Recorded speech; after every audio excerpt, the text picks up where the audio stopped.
আসসালামু আলাইকুম। চলেন আজকে কাজ করতে করতে আপনাদের সাথে একটা গুরুত্বপূর্ণ টিপস শেয়ার করি। অনেকেই বলেন যে আপু এত কাজ করি পেজে ফলোয়ার কেন বাড়তেছে না? তো আজকে ফলোয়ার বাড়ানোর একদম সহজ একটা ট্রিক্স আপনাদের সাথে শেয়ার করব এবং ভিউ কিভাবে বাড়াবেন সেটাও। আর এই যে ছোট্ট বাচ্চা পরীটাকে দেখতেছেন, এটা অবশ্যই আমার বাচ্চা না। অনেকে কমেন্ট করবেন যে আপু এটা কি আপনার বাচ্চা কি? এটা আমার বাচ্চা না। এই ছোট্ট পরীটা আসছে আমার ব্যস্ত সময়ে আমাকে একটু ব্রেক দেওয়ার জন্য। যদিও আজকে আমার ব্রেক নেওয়ার একদমই সময় নেই। বলি যে যাদের পেজে ফলোয়ার বাড়তেছে না, তাদের ভিডিও আসলে শুরুর দিকে হয় কি যে আপনারা যে ভিডিওগুলো করে থাকেন সেই ভিডিওগুলো কেউ শেয়ার করে না। এটা নিয়ে অনেকে হয়তো হতাশ হতে পারেন।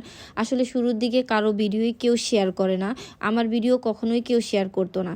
শুরুর দিকে হয় কি নিজেদের ভিডিও নিজেদেরকেই শেয়ার করতে হয়। আপনার ভিডিও আপনি বিভিন্ন গ্রুপে বিভিন্ন জায়গায় শেয়ার করতে পারেন।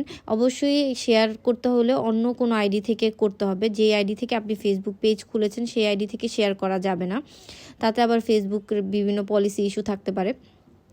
তো আপনি অন্য একটা আইডি থেকে আপনার ভিডিওগুলো শেয়ার করবেন। তারপর যখন আস্তে আস্তে এগুলোর পরিচিতি পাবে, আপনার কাজের পরিচিতি পাবে, তখন দেখবেন মানুষ নিজে থেকে আপনার ভিডিওগুলো শেয়ার করে থাকে। এই যে যেমন আমার এখন আর কোনো ভিডিও শেয়ার করতে হয় না, বা কারো শেয়ার করার জন্য আমাকে লোকও খুঁজতে হয় না। আমার ভিডিও নিজে থেকেই এখন আমার প্রিয় আপুরা বা ভাইয়ারা শেয়ার করে দেয়।